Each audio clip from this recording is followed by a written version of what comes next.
நம்ம சேனல்ல செலிபிரிட்டிஸோட பயோகிராஃபிலாம் பார்க்குறோம். அப்படிதான் இப்பவும் ஒருத்தரை பத்தி பார்க்க போறோம். அவர் யாருன்றத எல்லாம் தம்போச்சு கெஸ் பண்ணியிருப்பீங்க. ஆமாங்க.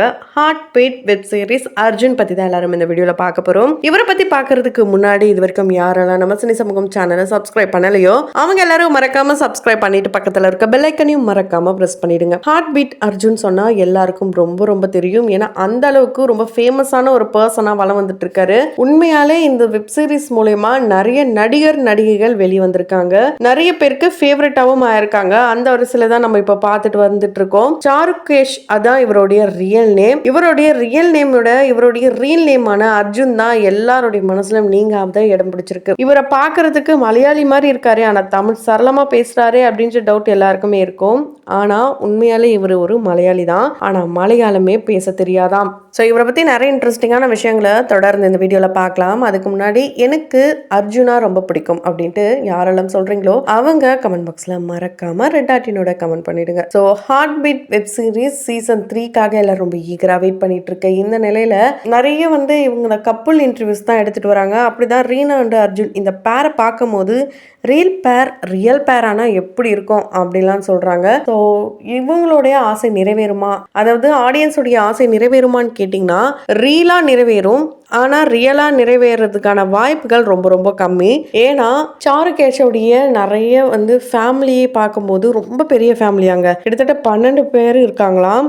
எல்லாருமே ஜாயின்ட் ஃபேமிலியாக தான் இருக்காங்களாம். இவங்க அப்பா அம்மா 2 பேருமே இவருக்கு ஒரு சப்போர்ட் சிஸ்டம் அப்படின்னு தான் சொல்ல முடியும். அதாவது இவர் மீடியான்னு சூஸ் பண்ணும் போதே இவரை விட இவங்க ஃபேமிலி ரொம்பவே ஈகராக வெயிட் பண்ணி இருந்திருக்காங்க. இவங்க அப்பா அம்மா ரொம்பவே இன்ட்ரெஸ்ட் காட்டியிருக்காங்க.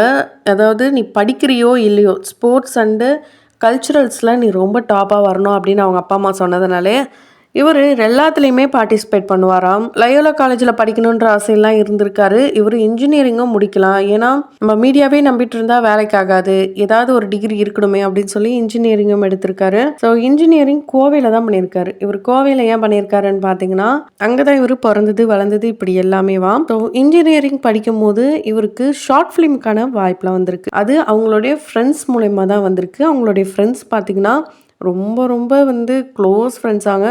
சினிமாவில் ஏதாவது ஒன்று சாதிக்கணும்டா அப்படின்ற வெறியோடு சுற்றிட்டு இருந்தவங்களுக்கு இவர் ஹீரோவாக வந்தது மட்டும் இல்லாமல் எடிட்டிங் ஒர்க்கும் கற்றுக்கிட்டாராம். இது போல் நிறைய விஷயங்கள் இவர் மீடியா ரிலேட்டடாக கற்றுக்கிட்டாராம். கோவையில் தான் இவர் ஐடியும் போகலாம் அப்படின்னு முடிவில் இருக்கும்போது அப்படியே மீடியா பக்கம் வராரு. அங்கேருந்து அப்படியே சென்னைக்கு வராரு. 2017 ஒரு யூடியூப் சேனலை ஸ்டார்ட் பண்ணுறாங்க. ஸோ 2017 ஸ்டார்ட் பண்ணும் போது இவருக்கு பட வாய்ப்பும் வருது. ஐடியா படமா அப்படின்னு கேட்டால் டே இவ்வளோ நாள் நீ எதுக்காக வெயிட் பண்ணி அந்த வாய்ப்பு கிடைக்குது, அதுக்காக நீ போகிறது நல்ல விஷயந்தான் அப்படின்ட்டு அவங்களோட ஃப்ரெண்ட்ஸ் சொல்ல அவங்க ஃபேமிலியில் அவங்க அப்பா அம்மாவுக்கு ஓகே. ஆனால் அந்த 12 பேர் கொண்ட கும்பலில் இவருடைய ரிலேட்டிவ்ஸ்லாம் என்ன சொன்னாங்கன்னா, நாங்கள் உன்னுடைய பாத்தில் வரமாட்டோம், நீ போகிற பாதை கரெக்டாக இருக்குன்ட்டு உனக்கு தெரியும், உனக்கு நம்புற அப்படின்னா நீ அந்த பாதையை சூஸ் பண்ணு, ஏன்னா உன்னை நம்பி தான் நாங்கள் எல்லாரும் இருக்கோன்னும் போது நீ அதை மைண்டில் வச்சுட்டு தான் நீ எங்கே போனாலும் இருக்கணும் அப்படின்னு சொல்லி அனுப்பிச்சிருக்காங்க.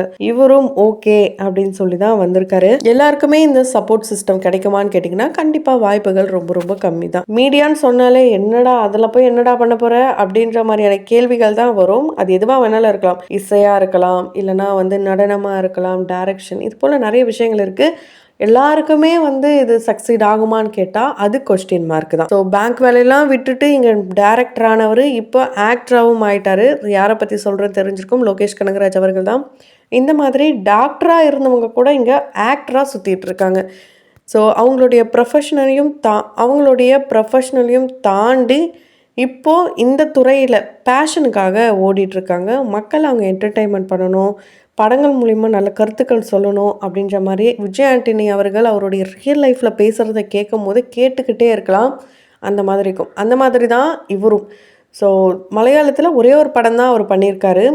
இருந்தாலுமே நிறைய படங்கள் பண்ண மாதிரி அவருக்கு நிறைய ஃபேன் ஃபாலோவர்ஸ் இருக்கார். இவர் எந்த இடத்துல ஒரு பந்தா இல்லை ஒரு ஆட்டிடியூட் காட்டல, ரொம்ப சிம்பிளாக ரொம்ப எங்கள் ஃபேமிலியை பொறுத்த வரைக்கும் எல்லா நாளும் திருவிழா தாங்க, நாங்கள் பிறந்த நாளே திருவிழா மாதிரி கொண்டாடுவோம். ஸோ தீபாவளியாக இருக்கட்டும், பொங்கலாக இருக்கட்டும், ஓணமாக இருக்கட்டும், எல்லா ஃபெஸ்டிவலையும் நாங்கள் செலிப்ரேட் பண்ணுவோம் அப்படின்னு சொல்லியிருக்காரு. தி போட் அப்படின்ற படம் தான் இவர் வந்து டேனியல் பாலாஜி கூட சேர்ந்து நடித்தாராம். அந்த அனுபவங்கள் இவருடைய வாழ்க்கையில் மறக்கவே முடியாதாம். அவர் நிறைய விஷயங்கள் சொல்லி கொடுத்தாராம், நிறைய வந்து ஷேர் பண்ணியிருந்தாராம். அதுதான் அவருடைய கடைசி படமாக இருக்கும், நாங்கள் வந்து எதிர்பார்க்கவே இல்லை அப்படின்னு சொல்லி அவருடைய நினைவுகளையும் ஷேர் பண்ணி இமோஷனலாக இருக்காரு. February 14 அந்தாதி அப்படின்ற ஒரு ஷார்ட் ஃபிலிம்லாம் பண்ணியிருக்காரு. ஸோ ஷார்ட் ஃபிலிம் மூலயமா தான் அறிமுகமாகி இப்போ வெப் சீரிஸில் செம்மையாக கலக்கிட்டு வராரு. இந்த அர்ஜுன் அண்டு ரீனா இந்த கேரக்டர்ஸை பார்க்கும்போது டால் பாய் ஷார்ட் கேர்ள் இந்த காம்போவே செம காம்போல அப்படின்ற மாதிரி தான் இருக்கும். ஸோ ரொம்ப வந்து ஃபேவரட்டான கப்புள்ஸில் இந்த ஒரு கப்புளும் இடம் பிடிச்சிருக்காங்க. இவரை பார்க்குறதுக்கு ஒரு ரொமான்டிக் ஹீரோ சாக்லேட் பாய் மாதிரி இருந்தாலும் இவர் வந்து த்ரில்லர் மூவி பண்ணணும்னு ரொம்ப ரொம்ப ஆசையாக எல்லா டேரக்டர்ஸ் கூடயும் ஒர்க் பண்ணணும்னு ஆசை இருந்தாலும் இந்த த்ரில்லராக மூவிஸ்லாம் எடுப்பாங்களே அந்த மாதிரி படத்தில் நான் ஒரு மெயின் ரோல் பண்ணணும்னு ஆசைப்பட்றேன். அது எந்த மாதிரியான ரோலாக இருந்தாலும் ஓகே, அது ரிலேட்டடாக இருந்தால் எனக்கு ரொம்ப சந்தோஷம் அப்படின்னு சொல்லியிருக்காரு. கண்டிப்பாக இவருக்கு வில்லன் கேரக்டர் ரொம்ப நாளாகவே பொருந்தும். ஏன்னா நம்ம வந்து ஹீரோவாக பார்த்துட்டோம், இப்போ அழகாக இருக்கிறவங்க தான் வில்லனாகவே வந்துட்டு இருக்காங்க. ஸோ வினய்லாம் பார்த்தீங்கன்னா வில்லன் கதாபாத்திரத்துக்கு செட் ஆவாரான்னு நம்ம எதிர்பார்த்துருக்கவே மாட்டோம். ஆனால் அவர் டாக்டர் படத்தில் வேறு லெவலில் வில்லனாக நடிச்சிருக்காரு. ஸோ அந்த படம் மட்டும் இல்லாமல் ஒரு சில படங்கள்லாம் அவர் எடுக்கும் போதே நல்லா பக்காவாக எடுப்பார். அந்த மாதிரி இவருக்கும் வில்லன் கேரக்டர் ரொம்ப நல்லாவே ஆப்ட் ஆகும். இருந்தாலும் அவருடைய ஆடியன்ஸ் அதை ஏற்றுப்பாங்களான்றதும் ரொம்ப பெரிய கேள்வி தான். ஸோ இவருக்கு வீட்டில் பொண்ணு பார்த்துட்டு வராங்களாங்க. இவர் பிக் பாஸில் வந்து போகிறதுக்கு வாய்ப்பே கிடையாதான், போக மாட்டேன் அப்படின்ட்டு ரீனா அண்ட் அர்ஜுன் 2 பேருமே சொல்லியிருக்காங்க. இவருக்கு வரப்போகிற பொண்ணு எப்படி இருக்கணும் அப்படின்ட்டு கேட்கும் போது இவர் சொன்னாரோ இல்லையோ ரீனா வந்து நல்லா பதிலடி கொடுத்துருந்தாங்க. பொண்ணு வந்து லாயலாக இருக்கணும் அப்படின்னு சொல்லியிருப்பாங்க. ஸோ அது 100க்கு 100 உண்மைதான். திருமணம் அப்படின்றது வாழ்க்கையில் ரொம்பவே ஒரு முக்கியமான ஒரு விஷயம். அது வந்து தவறாக போயிடுச்சுன்னா வாழ்க்கையே தாறுமாறாக ஆகிடும். ஏன்னா பல பேருடைய வாழ்க்கையை கேள்விக்குறியாக நிற்கிது. அது வந்து சினிமா அப்படின்றதுனால நமக்கு வந்து ஓகே ஈஸியாக மூவ் ஆன் பண்ணிடலாம் அப்படின்னு சொல்கிறாங்க. ரியல் லைஃப்பில் அதை கடந்து வர்றதுலாம் மிகப்பெரிய ஒரு வலி வேதனை தான்.